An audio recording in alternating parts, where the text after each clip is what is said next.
저는 이 집에서 버려진 아들 박철수입니다.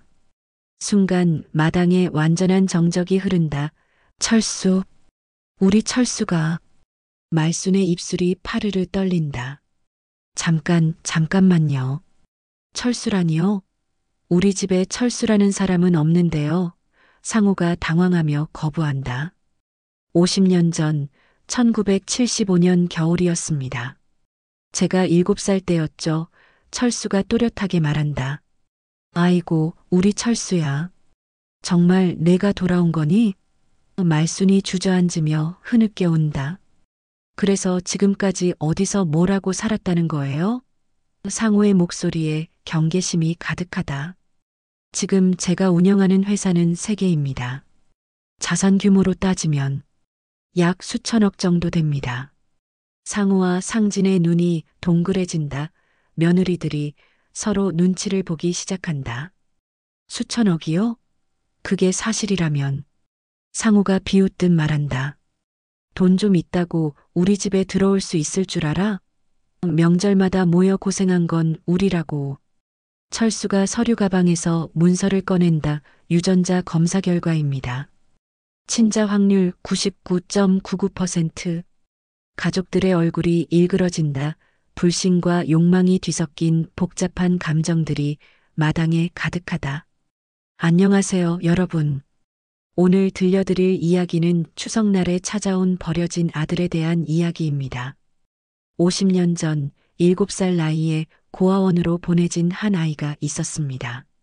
그 아이는 훗날 거대한 성공을 이루지만 마음 한켠에는 여전히 가족에 대한 그리움과 원망이 자리하고 있었죠. 추석 당일 그는 검은 외제차를 타고 50년 만에 고향집 앞에 섰습니다. 과연 이 만남은 따뜻한 재회가 될까요? 아니면 차가운 복수가 될까요? 가족의 진정한 의미와 용서의 힘을 그린 감동적인 이야기를 지금 시작합니다. 이야기가 마음에 드시면 구독과 좋아요 부탁드리고 끝까지 함께 해주세요. 그럼 시작하겠습니다. 서울 근교의 한옥마당에는 이른 아침부터 분주한 발걸음이 이어졌습니다. 추석을 하루 앞둔 이 집에서는 온 식구들이 명절 준비로 정신없이 움직이고 있었죠. 마당 한켠에는 알록달록한 고무신들이 크기별로 줄지어 놓여 있고 부엌에서는 김치찌개 끓는 냄새와 함께 여인들의 수다 소리가 끊이지 않았습니다. 어머니, 송편은 제가 빚을게요. 어릴 때부터 어머니께 배운 솜씨로 정성껏 만들어 드릴게요. 큰 며느리 영미가 한복 저고리 위에 앞치마를 두르며 공손하게 말했습니다. 하지만 그 목소리에는 어딘지 모를 경직감이 배어 있었죠. 시어머니의 마음을 사로잡기 위한 계산된 친절함이었습니다. 아니에요, 어머니. 제가 할게요. 어머니가 좋아하시는 그 달콤한 맛을 내려면 제 손이 더 익숙해요. 작년에도 어머니께서 제 송편이 더 맛있다고 하셨잖아요. 작은 며느리 정숙이 재빨리 반박했습니다. 두 며느리 사이에는 보이지 않는 신경전이 팽팽하게 흐르고 있었습니다. 영미는 속으로 이를 갔습니다. 정숙이 또 그런 식으로 나오는구나 싶었죠. 결혼한 지 벌써 15년이 넘었는데도 여전히 작은 며느리 취급받는 것이 못마땅했습니다. 장남의 아내로서 당연히 자신이 이 집의 안주인 역할을 해야 한다고 생각했거든요. 정숙 역시 마음이 편치 않았습니다. 언니라고 부르는 큰 며느리가 맨날 자기를 무시하는 것 같아서 속상했죠.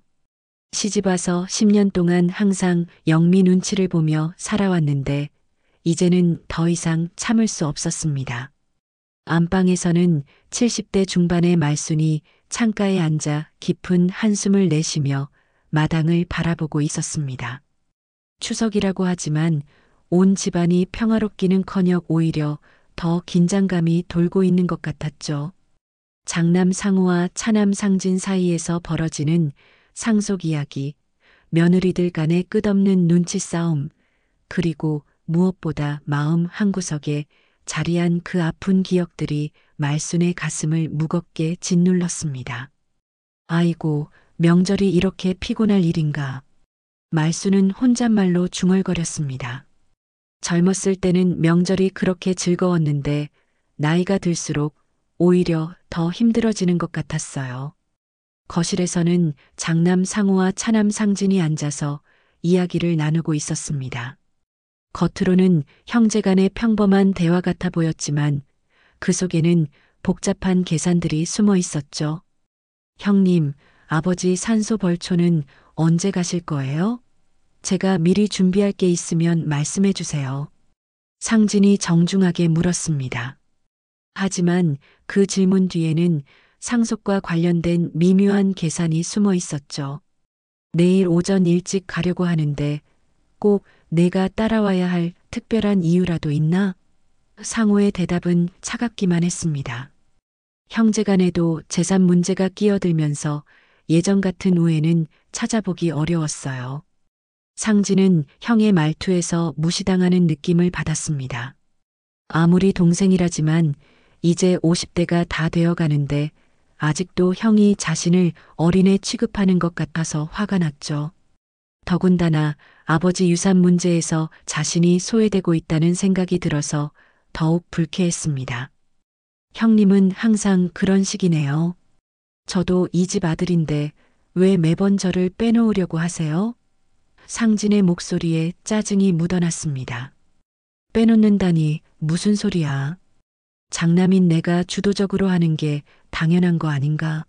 아버지도 생전에 항상 나한테 집안일은 맡겨두라고 하셨잖아. 상우도 목소리가 높아졌습니다. 부엌에서는 여전히 두 며느리의 무언의 경쟁이 계속되고 있었습니다. 영미가 나물을 무치고 있으면 정숙은 더 정성스럽게 전을 부쳤고 정숙이 고기를 재우고 있으면 영미는 더 꼼꼼하게 설거지를 했습니다.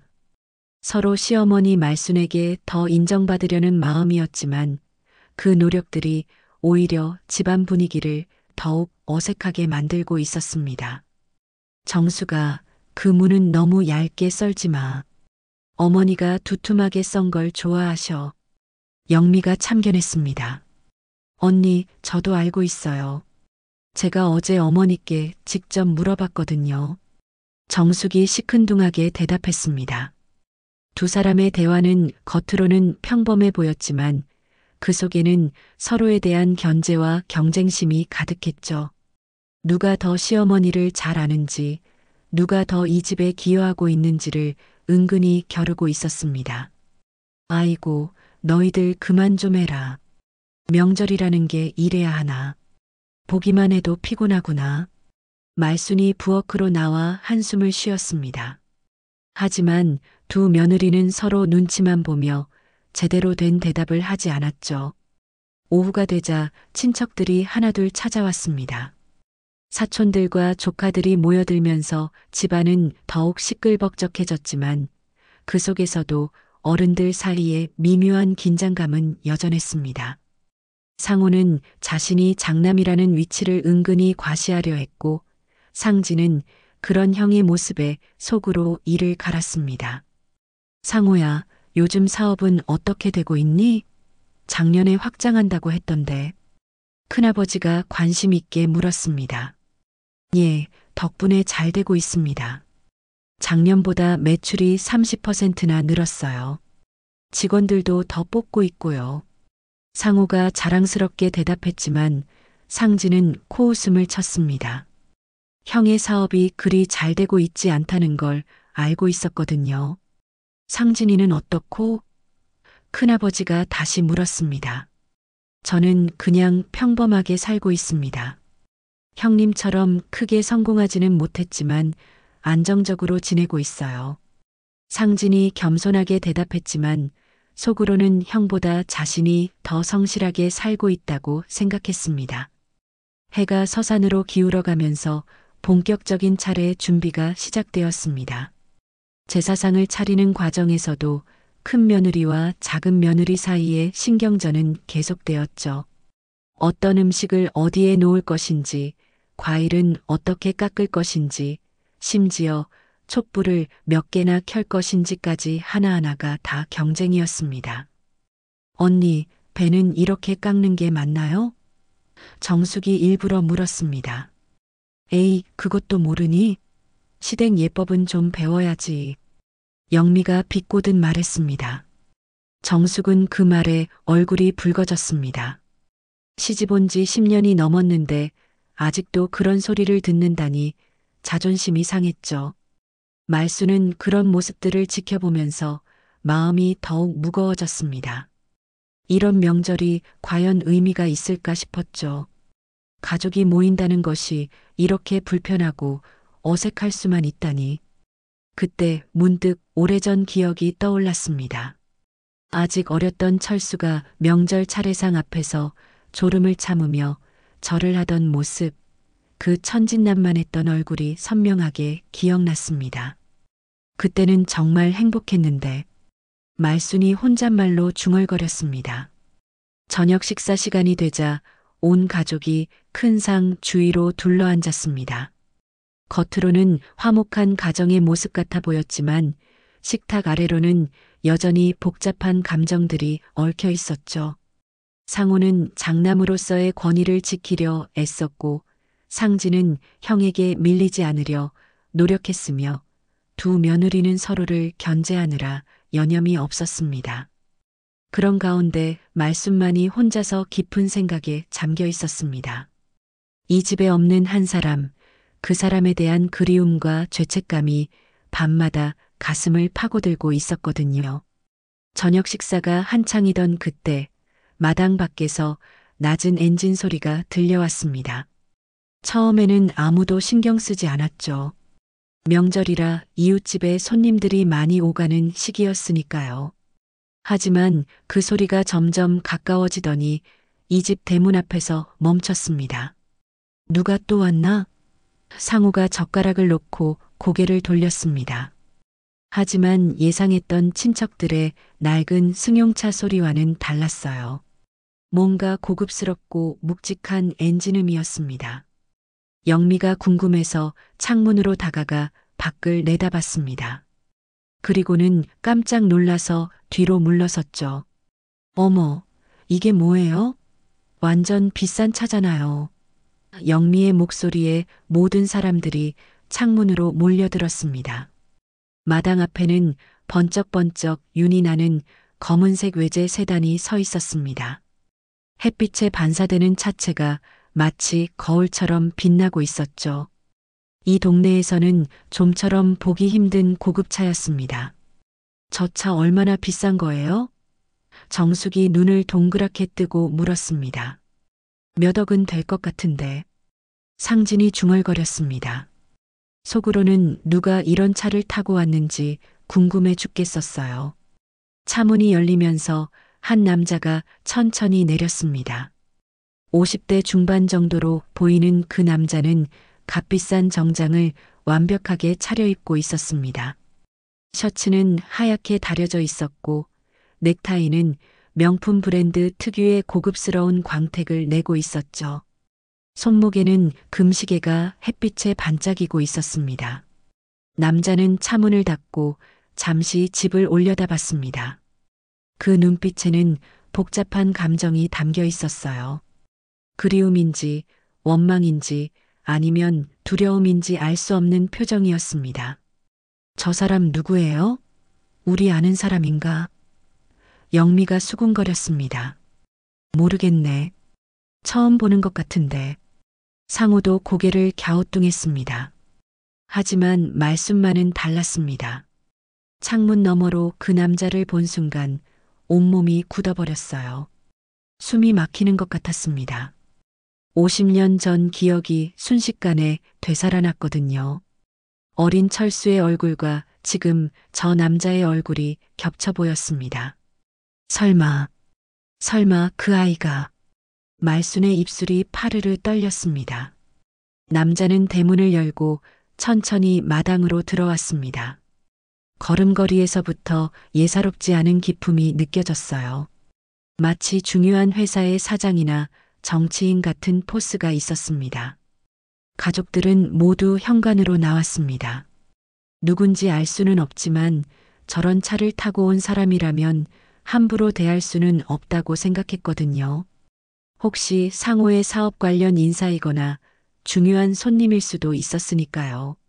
안녕하세요. 혹시 실례가 되었다면 죄송합니다. 남자가 정중하게 인사했습니다. 목소리는 차분하면서도 위험이 있었어요. 아, 안녕하세요. 저희 집에 무슨 일로 오셨는지 상우가 조심스럽게 물었습니다. 상대방의 정체를 모르니 함부로 말할 수가 없었죠. 남자는 잠시 침묵했습니다. 그리고 집안 구석구석을 천천히 둘러봤어요. 마치 오래전 기억을 되짚어보는 것 같았습니다. 마당의 우물, 처마 밑의 항아리들, 대청마루의 기둥들까지 하나하나 살펴봤죠. 많이 변했네요. 하지만 그때 그 느낌이 아직 남아있어요. 남자가 혼잣말처럼 중얼거렸습니다. 그때요? 혹시 예전에 이 집에 와보셨나요? 상진이 의아해하며 물었습니다. 남자는 깊은 숨을 들이쉬더니 천천히 입을 열었습니다. 저는 남자의 목소리가 잠시 멈췄습니다. 50년 동안 연습해온 말이었지만 막상 입에 올리려니 쉽지 않았어요. 가족들은 모두 숨을 죽이고 기다렸습니다. 뭔가 중대한 발표가 나올 것 같은 분위기였거든요. 저는 이 집에서 버려진 아들 박철수입니다. 그 순간 마당에는 완전한 정적이 흘렀습니다. 바람 소리조차 멈춘 것 같았어요. 상호와 상진은 얼굴이 하얗게 질렸고 영미와 정숙은 입을 벌린 채 굳어버렸습니다. 가장 큰 충격을 받은 건 말순이었습니다. 손에 들고 있던 젓가락이 그대로 바닥에 떨어지면서 쨍그랑 소리를 냈어요. 그 소리가 정적을 깨뜨렸지만 아무도 움직이지 못했습니다. 철수, 우리 철수가. 말순의 입술이 바들바들 떨렸습니다. 다리에 힘이 풀려서 주저앉을 것 같았어요. 철수는 어머니의 모습을 바라봤습니다. 50년 만에 보는 어머니는 많이 늙어 있었어요. 머리는 하얗게 샜고 주름이 깊게 패여 있었습니다. 하지만 그 눈빛만은 예전과 똑같았죠. 어머니, 철수도 목이 메었습니다. 아무리 차갑게 돌아왔다고 해도 50년을 그리워한 어머니 앞에서는 감정을 완전히 숨길 수 없었어요. 상우가 가장 먼저 정신을 차렸습니다. 잠깐만요. 철수라니요? 우리 집에 철수라는 사람은 없는데요. 혹시 잘못 찾아오신 거 아닌가요? 상우의 목소리에는 당황과 함께 거부감이 섞여 있었습니다. 그래요. 틀림없이 다른 집을 찾는 거예요. 우리는 형제가 둘뿐이라고요. 상진도 얼른 거들었습니다. 둘 다 본능적으로 이 상황을 부정하고 싶었어요. 하지만 철수는 차분했습니다. 이미 예상했던 반응이었거든요. 50년 전 1975년 겨울이었습니다. 제가 7살 때였죠. 어머니가 저를 고아원에 맡기셨어요. 아버지 빚 때문에 집안이 어려워졌다면서요. 철수가 또렷하게 말했습니다. 말수는 그 말을 듣고 더 이상 버틸 수 없었습니다. 주저앉으면서 흐느껴 울기 시작했어요. 아이고, 우리 철수야. 정말 내가 돌아온 거니? 말순의 울음소리가 마당에 울려 퍼졌습니다. 그제야 상우와 상진은 이것이 현실이라는 걸 받아들일 수밖에 없었습니다.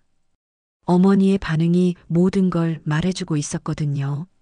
정말로 이들에게는 잊혀진 형이 있었던 것입니다. 형이라고요? 우리한테 형이 있었다고요?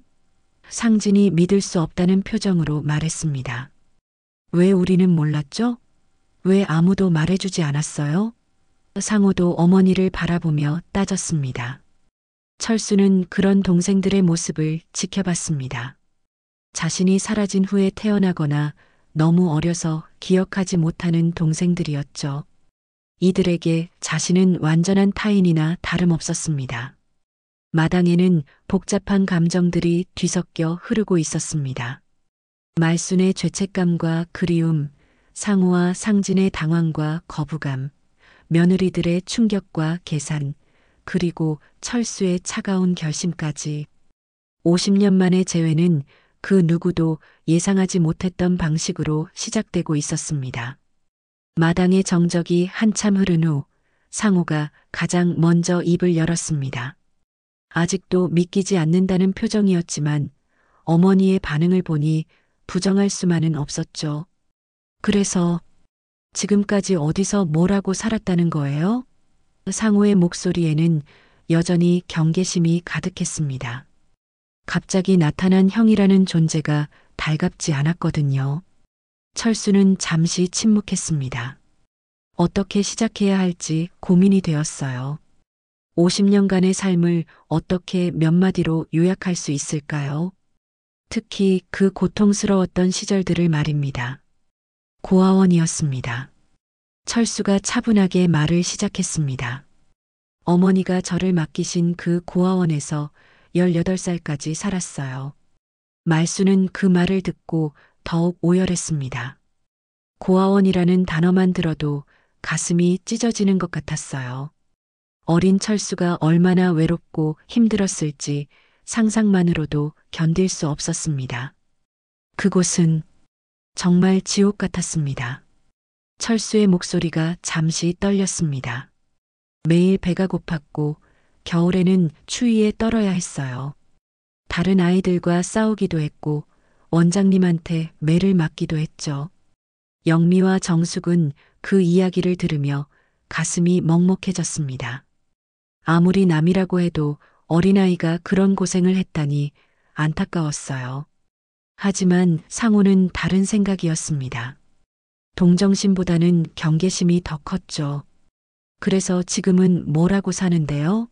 설마 도움을 달라고 온 건 아니겠죠? 상우가 차갑게 물었습니다.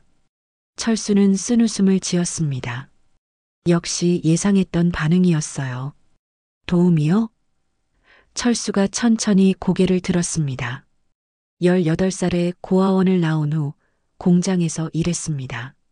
하루 16시간씩 일하면서 야간 고등학교를 다녔어요. 그래서 지금은 어떤 일을 하는데요?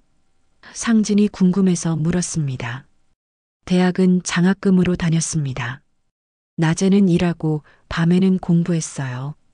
졸업 후에는 작은 회사에 취직했죠. 하지만 저는 더 큰 꿈이 있었습니다. 철수의 눈빛이 날카로워졌습니다. 27살 때 회사를 그만두고 사업을 시작했습니다. 처음에는 작은 무역업이었어요. 중국에서 물건을 들여와 파는 일이었죠. 하루 20시간씩 일했습니다. 가족들은 모두 철수의 이야기에 집중하고 있었습니다. 특히 상진은 사업 이야기에 관심이 많았어요. 처음 몇 년은 정말 힘들었습니다. 사기도 당하고 돈도 잃고 몇 번이나 망할 뻔했어요. 하지만 포기하지 않았습니다. 철수의 목소리에 힘이 들어갔습니다. 왜 포기하지 않았냐고요? 그날의 분노 때문이었습니다. 7살에 버려졌던 그날의 분노와 원망이 저를 움직이게 했어요. 반드시 성공해서 이 집을 다시 찾겠다고 다짐했거든요. 말수는 그 말을 듣고 더욱 가슴이 아팠습니다. 자신이 저지른 일이 아들에게 그런 상처를 남겼다는 걸 깨달았어요. 30대에는 사업이 궤도에 올랐습니다. 무역업에서 시작해서 제조업으로 확장했어요. 40대에는 IT 사업에도 진출했죠. 철수가 담담하게 설명했습니다. 그래서 지금은 얼마나 버는데요? 상우가 직설적으로 물었습니다. 돈 이야기만 나오면 귀가 번쩍 뜨였거든요. 철수는 잠시 상우를 바라봤습니다. 그 눈빛에서 탐욕을 읽을 수 있었어요. 지금 제가 운영하는 회사는 3개입니다. 무역회사, 제조업체, 그리고 IT 기업이죠. 직원만 500명이 넘어요. 철수가 차분하게 말했습니다.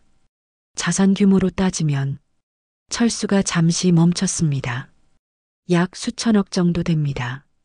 그 순간 마당에 또다시 정적이 흘렀습니다. 수천억이라는 숫자가 모든 사람들을 충격에 빠뜨렸어요. 상우와 상진은 눈이 동그래졌습니다. 자신들이 평생 모아도 만질 수 없는 돈을 형이 가지고 있다니 믿기지 않았어요. 영미와 정숙도 마찬가지였습니다. 그 많은 돈의 주인이 시댁 큰아들이라니 머리가 복잡해졌죠. 하지만 상우는 금세 정신을 차렸습니다. 오히려 더욱 경계심이 들었어요. 수천억이요? 그게 사실이라면 상우가 비웃듯 말했습니다. 그런 돈을 가진 사람이 왜 이제 와서 우리 집을 찾는 거죠? 돈 좀 있다고 우리 집에 들어올 수 있을 줄 알았어요? 상우의 목소리가 점점 높아졌습니다. 명절마다 모여서 어머니 모시고 제사 지내고 집안이라면서 고생한 건 우리라고요. 상진도 형의 말에 동조했습니다. 아무리 친형이라고 해도 50년 동안 없었던 사람이 갑자기 나타나서 가족 행세를 한다는 게 기분 나빴어요. 맞아요.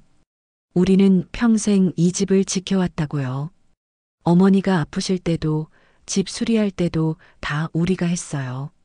상진이 목소리를 높였습니다.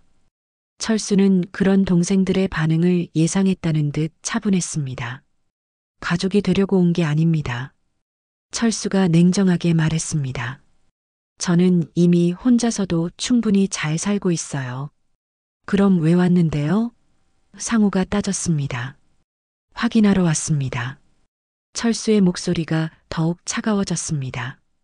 제가 정말 이 집 사람인지 제 핏줄이 맞는지 확인하러 온 거예요. 50년 동안 혼자 살면서 늘 궁금했거든요. 나를 버린 가족들이 어떻게 살고 있는지, 나 없이도 잘 살고 있는지 말이에요. 말수는 그 말을 듣고 더욱 울음을 터뜨렸습니다. 아들의 차가운 말투에서 50년간의 원망이 느껴졌어요. 그래서 보니 어떤가요? 상우가 도전적으로 물었습니다. 예상했던 것보다 더 형편없네요. 철수가 쏘아붙였습니다. 서로 재산 때문에 싸우고 며느리들은 눈치 보고 명절인데도 화목하지 못하고 당신이 뭔데 우리 집안일에 대해 평가해요? 영미가 참지 못하고 끼어들었습니다. 맞아요. 50년 동안 없었던 사람이 갑자기 와서 이러쿵저러쿵 하는 게 말이 돼요? 정숙도 거들었습니다. 철수는 며느리들의 반응도 예상했다는 듯 웃었습니다.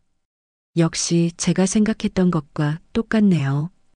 돈 냄새만 맡으면 달려드는 사람들 천지군요. 뭐라고요? 상우가 발끈했습니다. 아니면 제가 틀렸나요? 지금 여러분 머릿속에는 온통 제 돈 생각뿐이잖아요. 철수가 차갑게 웃었습니다. 그 말에 모든 사람들이 할 말을 잃었습니다. 철수의 지적이 정확했거든요. 수천억이라는 돈 때문에 모두들 복잡한 계산을 하고 있었던 것이 사실이었습니다. 마당에는 다시 무거운 침묵이 흘렀습니다. 50년 만의 재회는 따뜻한 상봉이 아니라 차가운 대립으로 변해가고 있었습니다. 무거운 침묵이 흐르는 가운데 철수는 차 안에서 가져온 서류 가방을 열었습니다. 그 안에서 정성스럽게 파일에 정리된 서류들을 꺼내더니 상우에게 건넸어요. 이게 뭡니까?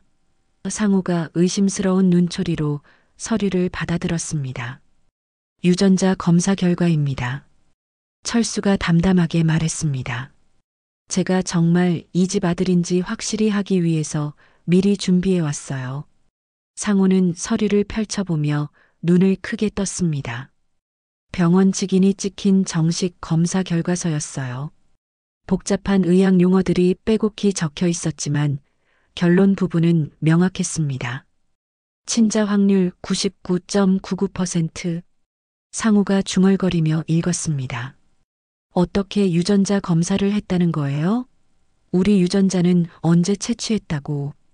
상진이 의아해하며 물었습니다. 작년에 아버지 산소를 찾아갔었어요. 거기서 아버지 유골 일부를 채취했습니다. 철수가 설명했습니다. 물론 몰래 했죠. 밤중에 혼자서요. 가족들은 그 말을 듣고 소름이 돋았습니다. 철수가 얼마나 치밀하게 준비해 왔는지 알 수 있었어요. 그것 말고도 더 있습니다. 철수가 또 다른 서류를 꺼냈습니다. 어릴 때 고아원에서 찍은 사진들이에요. 그리고 당시 신문 기사도 있고요. 사진 속에는 7살 정도로 보이는 어린 철수가 고아원 앞에 서 있는 모습이 담겨 있었습니다. 그 옆에는 어려운 가정 형편으로 고아원에 맡겨지는 아이들 증가라는 제목의 오래된 신문 기사가 있었어요. 말수는 그 사진을 보자마자 울음을 터뜨렸습니다. 어린 철수의 모습이 너무나 생생하게 기억났거든요. 그때 그 작고 가련했던 모습 그대로였습니다. 아이고, 우리 철수야. 정말 내가 맞구나. 말순이 흐느끼며 말했습니다. 상호는 서류들을 한참 들여다보더니 할 수 없이 인정할 수밖에 없었습니다. 이 모든 증거들 앞에서 더 이상 부정할 수는 없었어요. 하지만 상진의 마음은 복잡해지기 시작했습니다. 형이 정말 친형이라는 게 확실해지니까 다른 생각이 들기 시작한 거죠. 수천억이라고 했나? 그럼 혹시 우리도? 상진이 속으로 계산하기 시작했습니다. 저 사람이 정말 우리 형이라면 그 재산도 결국 우리 가족과 연결되는 거 아닌가? 상진의 태도가 조금씩 변하기 시작했습니다. 처음에는 거부감이 있었지만 이제는 다른 가능성을 생각하게 됐어요. 형님, 그럼 정말로. 상진이 조심스럽게 말을 꺼냈습니다. 우리가 몰랐던 큰형님이 계셨던 거네요. 상호는 상진의 변한 태도를 눈치챘습니다. 분명히 돈 때문에 마음이 바뀐 것 같았어요. 그런 상진이 못마땅했습니다. 상진아, 갑자기 왜 그래? 아까까지만 해도 인정하기 싫어했잖아. 상호가 따지듯 말했습니다. 아니에요. 그냥 가족이면 가족이니까 받아들여야죠. 상진이 어색하게 웃으며 대답했습니다. 영미와 정숙도 서로 눈치를 보기 시작했습니다. 철수가 정말 시댁의 큰아들이라면 상황이 완전히 달라지는 거였어요. 영미는 속으로 생각했습니다. 만약 저 사람이 정말 큰아들이라면 우리 남편은 차남이 되는 거네. 그럼 장남 자리도 넘어가는 건가? 하지만 돈이 저렇게 많다면 정숙도 비슷한 계산을 하고 있었습니다. 큰아버님이 그렇게 부자라면 우리한테도 도움이 될 수 있을 텐데. 우리 남편이 막내라서 항상 소외됐는데 이번 기회에 두 며느리는 서로를 의식하며 조심스럽게 행동하기 시작했어요. 누가 먼저 철수에게 잘 보일 것인지 은근한 경쟁이 시작된 거죠. 형님, 그동안 정말 고생 많으셨겠어요. 정숙이 먼저 나섰습니다. 혼자서 그렇게 큰 사업을 일구시다니 대단하세요. 맞아요. 보통 사람은 못할 일이에요. 영미도 지지 않고 끼어들었습니다. 철수는 그런 며느리들의 태도, 변화를 냉정하게 지켜봤습니다. 역시 돈 이야기만 나오면 모두들 달라지는군요. 아까까지만 해도 제가 남이라고 하시지 않았나요? 철수가 차갑게 웃으며 말했습니다. 영미와 정숙은 얼굴이 빨개졌습니다. 너무 티가 났나 봐요. 상호는 그런 모습들을 보면서 화가 났습니다. 동생도 며느리들도 모두 돈 때문에 태도를 바꾸는 게 한심했어요. 야, 너희들 다 정신 차려. 상호가 소리쳤습니다. 돈이 뭐가 그렇게 중요해서 이런 식으로 구는 거야? 형님은 뭘 그렇게 화를 내세요? 상진이 반박했습니다. 진짜 형님이라면 당연히 예의를 갖춰야죠. 예의? 웃기지 마. 너도 지금 돈 생각하고 있는 것 뻔해. 상호가 쏘아붙였습니다. 형제간의 말다툼이 시작되자 분위기가 더욱 험악해졌습니다. 철수는 그런 모습을 보며 실망감을 감추지 못했어요. 역시 제가 생각했던 대로네요. 철수가 냉소적으로 말했습니다. 가족이라는 게 결국 이런 거군요. 서로 재산 때문에 싸우고 이익 때문에 태도를 바꾸고. 당신이 뭘 안다고 그래요? 상우가 철수를 노려봤습니다. 50년 동안 없었던 사람이 와서 우리를 판단할 자격이 있어요? 자격이요? 철수의 눈빛이 차가워졌습니다. 제가 이 집에서 태어난 장남입니다. 그것만으로도 충분한 자격 아닌가요? 장남? 상우가 비웃었습니다. 50년 동안 장남 노릇 한번 해본 적 있어요? 부모님 모시고 제사 지내고 집안일 책임지고 그런 거 한 번이라도 해봤어요? 철수는 그 말에 할 말이 없었습니다. 상호의 지적이 맞았거든요.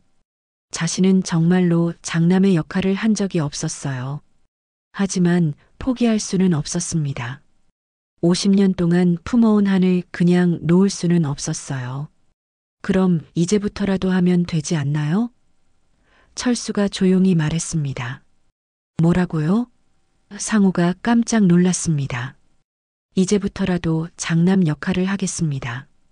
부모님도 모시고 제사도 지내고 집안일도 책임지겠어요. 마당에 있던 모든 사람들이 숨을 죽였습니다. 철수의 선언이 무엇을 의미하는지 모두가 알고 있었거든요. 농담하지 마세요. 상우가 떨리는 목소리로 말했습니다. 이 집은 제가 지켜온 집이에요. 당신이 끼어들 자리는 없어요. 과연 그럴까요? 철수가 의미심장하게 웃었습니다. 그 순간 모든 사람들이 깨달았습니다. 철수가 단순히 가족을 만나러 온 게 아니라는 것을, 무언가 더 큰 계획이 있다는 것을 말이에요. 가족들 사이에 불신과 욕망이 한껏 고조되고 있었습니다. 돈을 둘러싼 복잡한 감정들이 서로를 의심하게 만들었고 50년 만의 재회는 점점 더 큰 갈등의 씨앗이 되어가고 있었습니다. 철수의 의미심장한 미소를 본 영미는 불안감이 커져갔습니다. 뭔가 석연치 않은 구석이 있다고 생각했어요. 갑자기 나타난 큰아들이라는 사람이 너무 의도적으로 보였거든요. 잠깐만요. 영미가 앞으로 나서며 말했습니다. 뭔가 이상해요. 왜 하필 추석날에 나타났을까요? 모든 사람들이 영미를 바라봤습니다. 갑작스러운 발언이었거든요. 무슨 말이에요, 언니? 정숙이 의아해하며 물었습니다. 생각해보세요. 50년 동안 연락 한 번 없었던 사람이 왜 하필 온 가족이 모이는 추석날에 나타났겠어요? 영미의 목소리에 의심이 가득했습니다. 상우는 영미의 말을 듣고 고개를 끄덕였습니다. 자신도 같은 생각을 하고 있었거든요. 맞아. 왜 하필 오늘이지? 평소에 왔으면 어머니만 계실 텐데 굳이 온 가족이 모인 날을 택한 이유가 뭐야? 상우가 철수를 의심스러운 눈으로 바라봤습니다. 철수는 여전히 차분한 표정이었습니다. 이런 의심도 예상했던 일이었어요. 특별한 이유는 없습니다.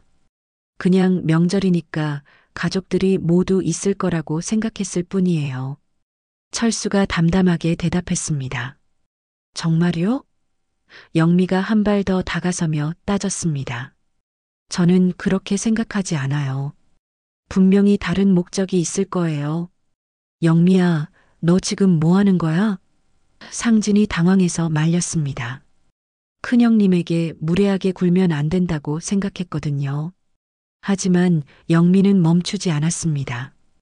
오히려 더욱 목소리를 높였어요.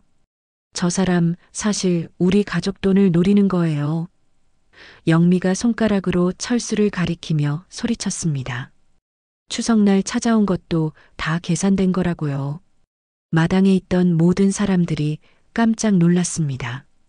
영미가 그렇게 직설적으로 말할 줄은 몰랐거든요.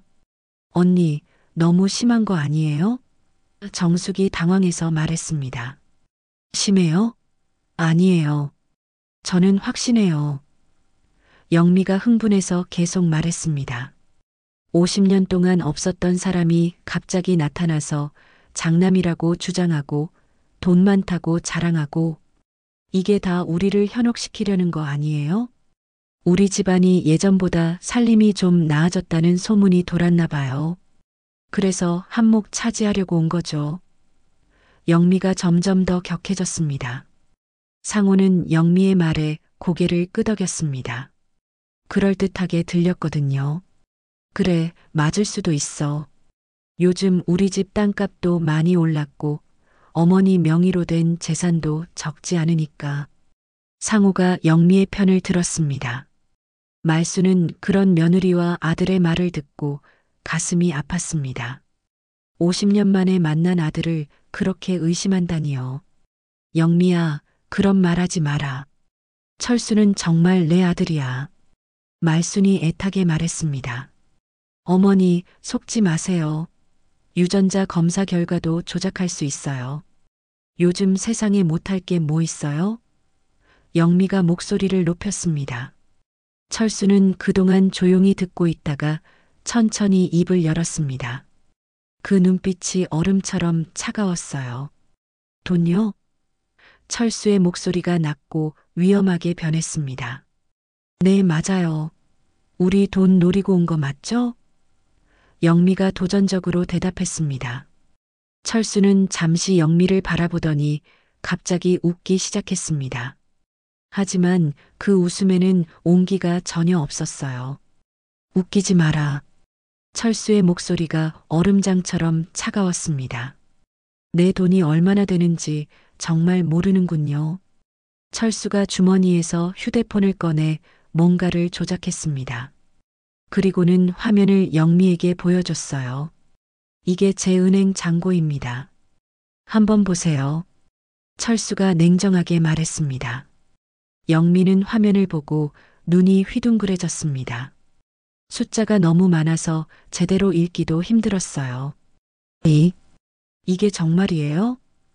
영미가 떨리는 목소리로 물었습니다. 이것 말고도 부동산, 주식, 회사 자산까지 합치면 여러분이 상상하는 것보다 훨씬 많습니다. 철수가 차갑게 설명했습니다. 상호와 상진도 그 숫자를 보고 입을 다물지 못했습니다. 정말로 상상을 초월하는 금액이었어요. 내 돈은 이미 너희가 평생 써도 남을 만큼 많다고요. 철수의 목소리에 분노가 섞였습니다. 그런데 내가 왜 이 집 돈을 노려야 하는데? 영미는 할 말을 잃었습니다. 철수의 재산 규모를 보니 자신의 의심이 얼마나 우스꽝스러운지 깨달았어요. 그럼 왜 오신 거예요? 영미가 기어들어가는 목소리로 물었습니다. 철수는 잠시 하늘을 올려다봤습니다. 50년간 품어온 마음을 어떻게 설명해야 할지 고민이 되었어요. 나는 철수가 천천히 말을 시작했습니다. 이 집안의 피라는 증거 하나만 찾으러 온 거다. 증거요? 상진이 의아해하며 물었습니다. 50년 동안 나는 의문이었습니다.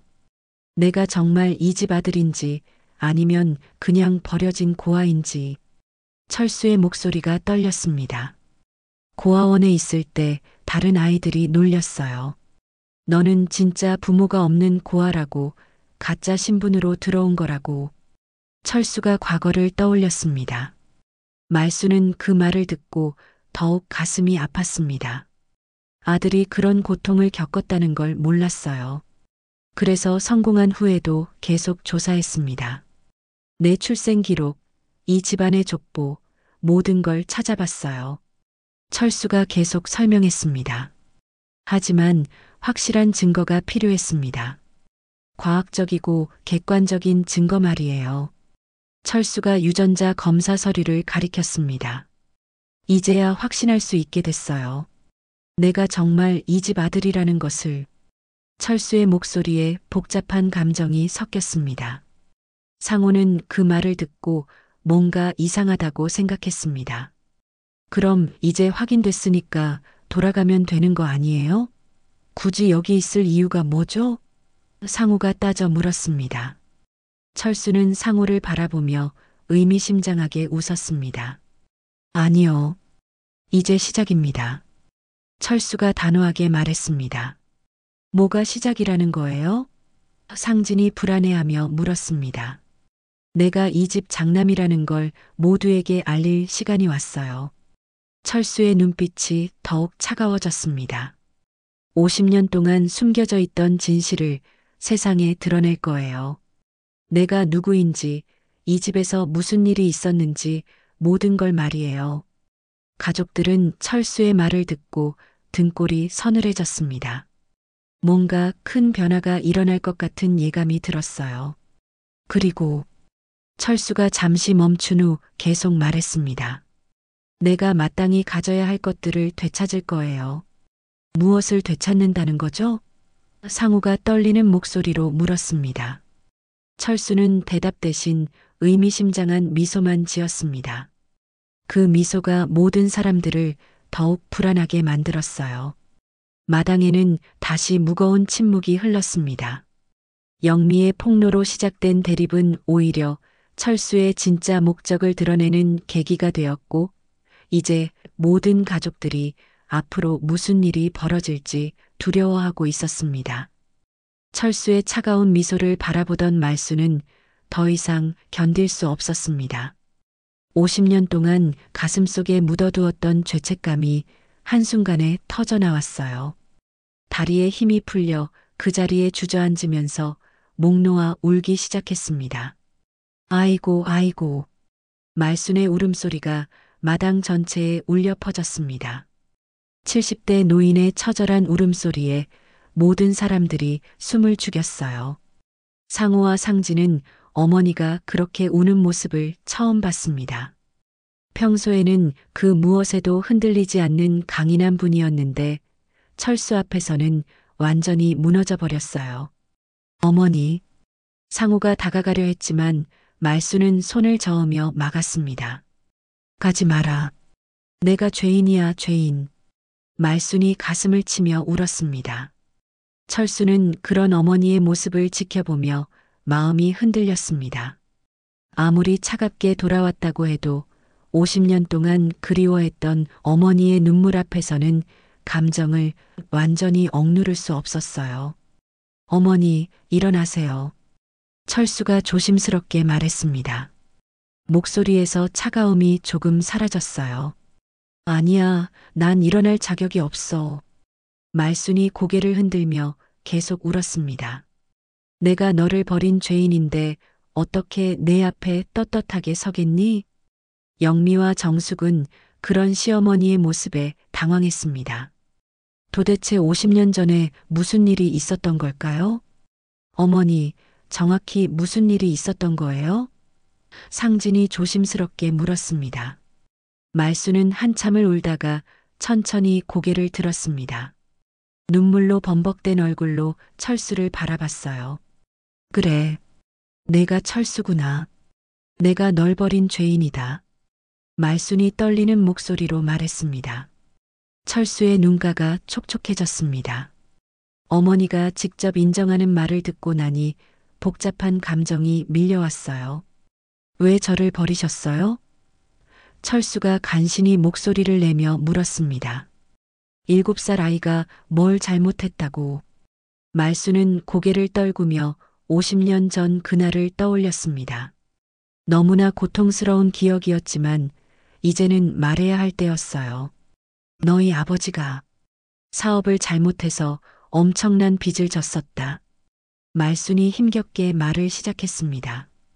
그때가 1975년이었지. 나라 전체가 어려웠던 시절이었어. 가족들은 모두 말순의 이야기에 집중했습니다. 지금까지 들어본 적 없는 이야기였거든요. 빚쟁이들이 매일 집으로 찾아왔어. 돈을 못 갚으면 온 식구를 다 죽이겠다고 협박했지. 말순의 목소리가 떨렸습니다. 그런 상황에서도 난 끝까지 버티려고 했어. 철수를 품에 안고 숨어 지내면서 말이야.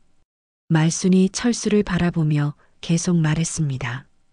철수는 어머니의 이야기를 들으며 가슴이 먹먹해졌습니다. 전혀 몰랐던 이야기였어요. 하지만 어느 날 빚쟁이들이 너를 데려가겠다고 했어. 말순의 목소리가 더욱 떨렸습니다. 아이를 팔아서라도 빚을 갚으라고 했단다. 뭐라고요? 상우가 깜짝 놀랐습니다. 그런 끔찍한 일이 있었다니 믿기지 않았어요. 그때는 그런 일들이 종종 있었어. 가난한 집 아이들이 팔려가거나 실종되는 일이 말이야. 말순이 눈물을 닦으며 설명했습니다. 난 그걸 막을 방법이 없었어. 남편은 도망가 버렸고 나 혼자서는 빚쟁이들을 막을 수 없었거든. 말순이 자책하며 말했습니다. 철수는 그제야 어머니가 왜 자신을 고아원에 맡겼는지 이해할 수 있었습니다. 하지만 이해한다고 해서 상처가 사라지는 건 아니었어요. 그래서 고아원에 철수가 중얼거렸습니다. 그래. 고아원이 그나마 안전한 곳이었어. 거기서라도 밥은 먹고 잘 수 있으니까. 말순이 흐느끼며 말했습니다. 하지만 내 마음은 날마다 찢어졌어. 내 아들을 내 손으로 버렸다는 죄책감에 말이야. 말순이 가슴을 치며 울었습니다. 남편 빚쟁이에게 끌려갈까봐 너를 지켜주지 못했구나. 말순이 철수를 바라보며 애절하게 말했습니다. 철수의 눈에서 눈물이 흘러내렸습니다. 50년 동안 어머니를 원망했는데 어머니도 그만큼 고통스러웠다는 걸 알게 되었어요. 하지만 그렇다고 해서 자신의 상처가 쉽게 아물 수는 없었습니다. 50년간의 원망과 고통이 그렇게 쉽게 사라질 수는 없었거든요. 어머니가 그런 상황이었다는 건 이해합니다. 철수가 눈물을 닦으며 말했습니다. 하지만 철수는 잠시 말을 멈추고 깊은 숨을 쉬었습니다. 7살에 버려져서 50년을 원망하며 살았습니다. 철수의 목소리가 떨렸습니다. 매일 밤 어머니를 그리워하면서도 한편으로는 원망했어요. 왜 나만 버렸을까? 왜 나는 사랑받을 자격이 없는 걸까? 그런 생각들로 괴로워했습니다. 철수가 계속 말했습니다. 상우와 상진은 형의 이야기를 들으며 마음이 무거워졌습니다. 자신들은 전혀 모르는 고통이었어요. 고아원에서는 매일이 지옥이었습니다. 철수가 과거를 떠올리며 말했습니다. 다른 아이들한테 맞기도 하고 원장한테 벌 받기도 하고 밤마다 어머니가 오실 거라고 기다렸어요. 언젠가는 데리러 오실 거라고 믿었습니다. 철수의 목소리에 그때의 절망이 담겨 있었습니다. 하지만 어머니는 오지 않았어요. 1년이 지나고 2년이 지나고 결국 18살까지도 오지 않으셨죠. 철수가 쓰디쓴 웃음을 지었습니다. 말수는 그 말을 듣고 더욱 자책했습니다. 아들이 그렇게 기다렸다는 걸 몰랐어요. 미안하다, 철수야. 정말 미안해. 말순이 바닥에 엎드려 절하며 빌었습니다. 하지만 철수는 어머니를 일으켜 세우지 않았습니다. 아직은 용서할 수 없었어요. 이제 와서 용서하라니. 철수가 차가운 목소리로 말했습니다. 50년간 혼자 살면서 스스로 일어섰습니다. 아무도 도와주지 않았어요. 가족이라는 이름으로 위로해주는 사람도 없었고요. 철수가 계속 말했습니다. 그런데 이제 와서 가족이라고 용서하라고 하시는 건가요? 철수의 목소리에 분노가 섞였습니다. 가족들은 철수의 말에 할 말을 잃었습니다. 그의 분노가 정당하다고 느껴졌거든요. 어머니의 사정은 이해합니다. 하지만 제 상처도 이해해 주세요. 철수가 단호하게 말했습니다. 저는 아직 준비가 되지 않았어요. 50년간의 원망을 하루아침에 버릴 수는 없습니다. 철수가 어머니를 바라보며 말했습니다. 마당에는 깊은 침묵이 흘렀습니다. 어머니의 애절한 사과와 아들의 차가운 거부 사이에서 모든 사람들이 복잡한 마음을 안고 있었습니다. 50년 만의 재회는 서로의 상처를 확인하는 시간이 되고 있었고 진짜 화해는 아직 요원해 보였습니다. 깊은 침묵이 흐르는 가운데 상호는 주먹을 꽉 쥐고 있었습니다. 어머니의 과거 이야기를 듣고 나니 오히려 화가 더 났어요. 50년 동안 자신들이 이 집을 지켜온 것이 무의미해지는 것 같았거든요. 그래서 뭐 어쩌자는 거예요? 상우가 참았던 분노를 터뜨리며 말했습니다. 50년 전 사연이 불쌍하다고 해서 지금 우리가 물러서야 한다는 거예요? 철수는 상우의 격한 반응을 예상했다는 듯 차분하게 바라봤습니다. 물러서라고 한 적 없습니다. 철수가 조용히 대답했습니다. 그럼 뭘 원하는 거예요? 상진도 목소리를 높였습니다. 갑자기 나타나서 형님이라고 하고 어머니를 울리고 우리를 다 혼란스럽게 만들고. 상우는 더 이상 참을 수 없다는 표정으로 앞으로 나섰습니다. 어머니, 상우가 말순을 향해 소리쳤습니다. 정신 차리세요. 말순은 아들의 외침에 깜짝 놀라 고개를 들었습니다. 저 인간 인정하면 우리 인생은 뭐가 됩니까? 상우가 흥분해서 계속 외쳤습니다. 평생 장남으로 살아온 제가 갑자기 차남이 되라는 거예요? 상속도, 가문의 장남 자리도 다 무너지는 거잖아요. 상진도 형의 편에 서서 소리쳤습니다. 우리가 뭐가 되는 거예요? 영미와 정숙은 남편들의 폭발에 당황했습니다. 지금까지 억눌러왔던 불안감이 한꺼번에 터져 나오는 것 같았어요. 그동안 우리가 어머니 모시고 살면서 얼마나 힘들었는데요. 상우가 계속 소리쳤습니다. 명절마다 친척들 챙기고 집 수리하고 병원비 대고. 맞아요. 상진도 거들었습니다. 형님은 사업 때문에 바쁘다고 하면서도 항상 집안일은 챙겼어요. 저도 마찬가지고요. 철수는 그런 동생들의 모습을 지켜보며 고개를 저었습니다. 역시 예상했던 반응이었어요. 그래서 보상을 받아야 한다는 말씀인가요? 철수가 냉정하게 물었습니다. 보상이요? 상우가 어이없다는 표정을 지었습니다. 이건 보상 문제가 아니에요. 당연한 권리 문제라고요. 50년 동안 장남 역할을 한 건 저예요. 상우가 가슴을 치며 외쳤습니다. 갑자기 나타난 당신이 그걸 빼앗을 권리가 어디 있어요? 상진도 격해졌습니다. 지금까지 차남으로 살면서도 나름대로 집안을 위해 노력해왔는데 갑자기 막내가 되라니 받아들일 수 없었어요. 저희도 이 집을 위해서 평생을 바쳤어요. 상진이 목소리를 높였습니다. 당신은 50년 동안 뭘 했어요? 돈 벌고 성공한 게 전부잖아요. 가족의 의무는 한 번도 져본 적 없으면서 무슨 권리를 주장해요?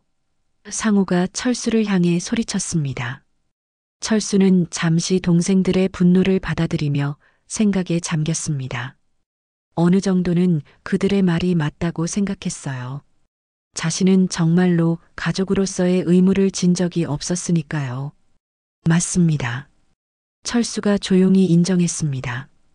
저는 가족의 의무를 진 적이 없어요. 상우와 상진은 철수가 인정하니까 오히려 당황했습니다. 그럼 인정하는 거네요? 상우가 의아해하며 물었습니다. 네, 인정합니다. 철수가 고개를 끄덕였습니다. 저는 50년 동안 이 집에 아무런 기여도 하지 않았어요. 말수는 철수의 말을 듣고 안타까워했습니다. 아들이 스스로를 그렇게 비하하는 게 마음 아팠어요. 하지만 철수가 다시 입을 열었습니다. 그것과 이것은 별개 문제입니다. 뭐가 별개라는 거예요? 상진이 따져 물었습니다. 철수는 잠시 하늘을 올려다봤습니다. 이제 진짜 속마음을 털어놓을 때가 된 것 같았어요. 나는 재산도 장남 자리도 바라지 않습니다. 철수가 단호하게 말했습니다. 그 말에 모든 사람들이 깜짝 놀랐습니다. 예상했던 것과 완전히 다른 말이었거든요. 정말이에요? 상우가 믿기지 않는다는 표정으로 물었습니다. 정말입니다. 철수가 확신에 차서 대답했습니다. 제가 가진 돈으로도 충분히 살 수 있어요. 굳이 이 집 재산을 탐낼 이유가 없습니다. 장남 자리도 마찬가지예요. 50년 동안 그 역할을 하지 않았는데 지금 와서 주장할 생각도 없어요. 철수가 계속 설명했습니다. 상호와 상진은 안도의 한숨을 쉬었습니다. 그럼 별 문제가 없는 거 아닌가 싶었어요. 그럼 뭘 원하시는 거예요? 영미가 궁금해서 물었습니다. 철수는 잠시 집안을 둘러본 후 천천히 말했습니다. 다만 철수의 목소리가 무거워졌습니다. 제사상에 절할 권리는 나에게 있습니다. 그 순간 다시 정적이 흘렀습니다. 철수의 요구가 무엇을 의미하는지 모두가 알고 있었거든요. 제사요? 상우가 당황해서 물었습니다. 네, 제사입니다.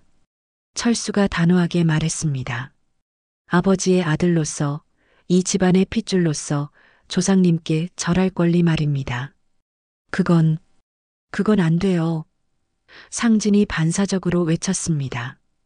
제사는 그동안 우리가 지내왔는데 왜 안 됩니까? 철수가 차갑게 반문했습니다. 제가 이 집 장남이 아닌가요? 상호는 할 말을 잃었습니다. 법적으로나 혈연적으로나 철수가 장남이 맞았거든요. 50년 동안 제사를 지내지 않았으면서 갑자기 왜? 상호가 어렵게 말을 꺼냈습니다. 바로 그 때문입니다. 철수의 목소리에 감정이 실렸습니다. 50년 동안 아버지께 한 번도 절을 올리지 못했어요. 고아원에 있을 때도, 혼자 살 때도, 성공한 후에도 아버지 산소가 어디 있는지조차 몰랐습니다. 철수가 계속 말했습니다. 말수는 그 말을 듣고 또다시 눈물을 흘렸습니다. 아들이 그런 고통을 겪었다는 걸 생각하니 가슴이 찢어지는 것 같았어요. 작년에야 겨우 아버지 산소를 찾았어요. 그리고 혼자서 절을 올렸습니다. 철수의 목소리가 떨렸습니다. 그때 아버지께 약속했어요. 이제는 정당하게 가족들과 함께 제사를 지내겠다고. 철수가 단호하게 말했습니다. 상호와 상진은 그런 철수의 간절함을 보며 마음이 복잡해졌습니다. 단순히 재산이나 권력을 원하는 게 아니라 진짜 가족으로 인정받고 싶어 하는 것 같았어요. 그것만 원하시는 거예요? 정숙이 조심스럽게 물었습니다. 네, 그것만입니다. 철수가 고개를 끄덕였습니다. 제사상에서 아버지께 절을 올리고 제 이름이 위패에 올려지는 것. 그게 제가 원하는 전부입니다. 마당에는 다시 무거운 침묵이 흘렀습니다. 철수의 간단하면서도 절절한 요구 앞에서 모든 사람들이 깊은 생각에 잠겼습니다. 철수의 간절한 요구가 마당에 울려 퍼진 후 한동안 아무도 말을 하지 못했습니다. 제사상에 절할 권리라는 것이 얼마나 무거운 의미인지 모두가 알고 있었거든요. 상호는 한참을 고민하더니 천천히 입을 열었습니다. 형님이 정말 그것만 원하시는 거라면. 상호의 목소리에 망설임이 묻어 있었습니다. 생각해 볼 수는 있어요. 상진도 고개를 끄덕였습니다.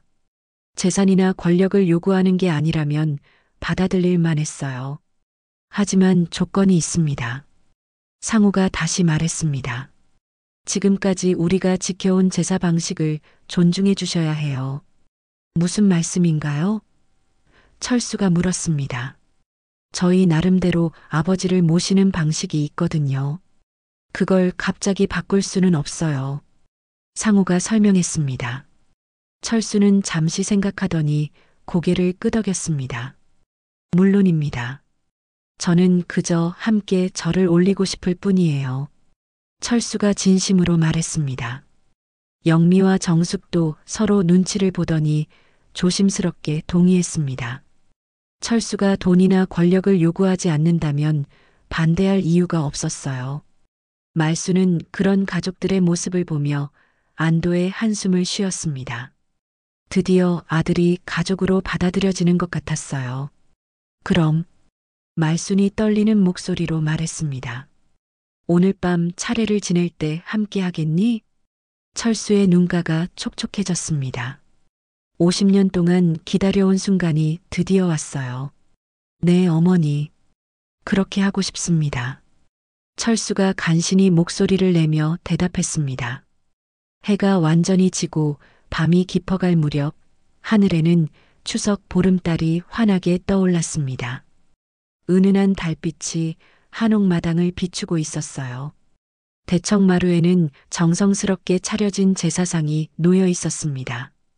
영미와 정숙이 정성껏 준비한 음식들이 정갈하게 배치되어 있었죠. 촛불이 은은하게 타오르고 있었고 향 냄새가 마당 전체에 퍼져 있었습니다. 상호는 제사를 주관하면서도 마음이 복잡했습니다.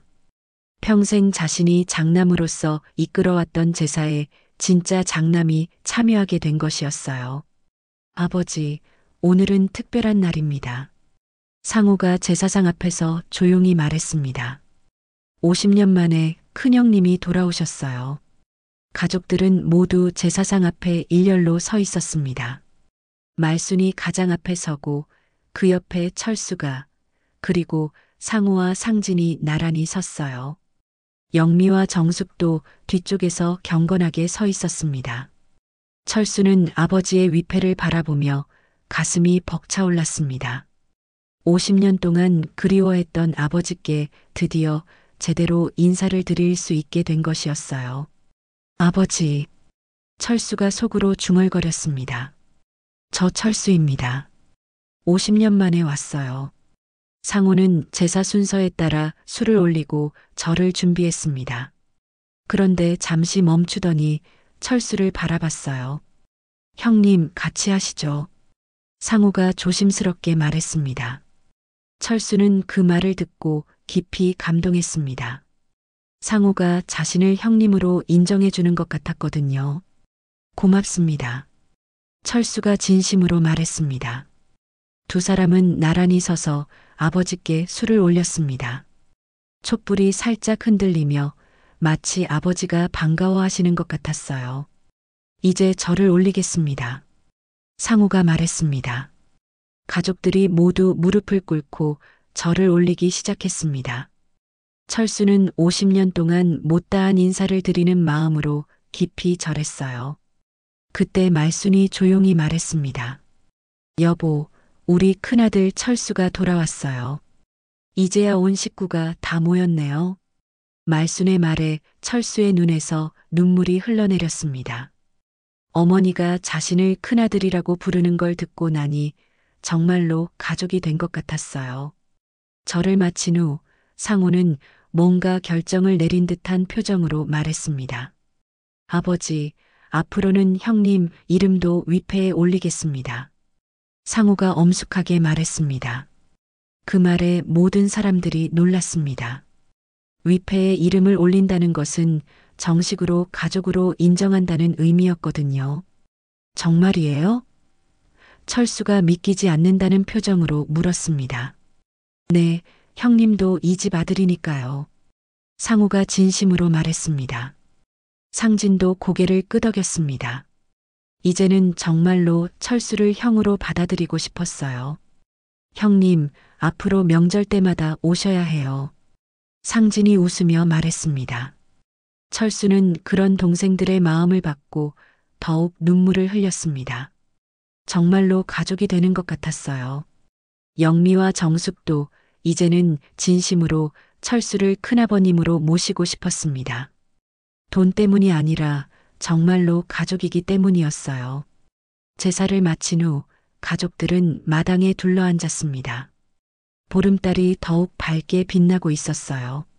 말수는 철수 옆에 앉아서 그동안 못다한 이야기를 나누고 싶었습니다. 철수야. 말순이 아들의 손을 잡으며 말했습니다.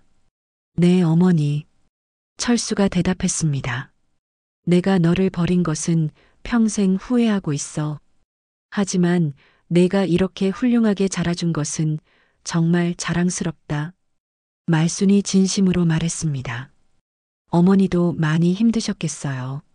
저도 이제는 이해해요.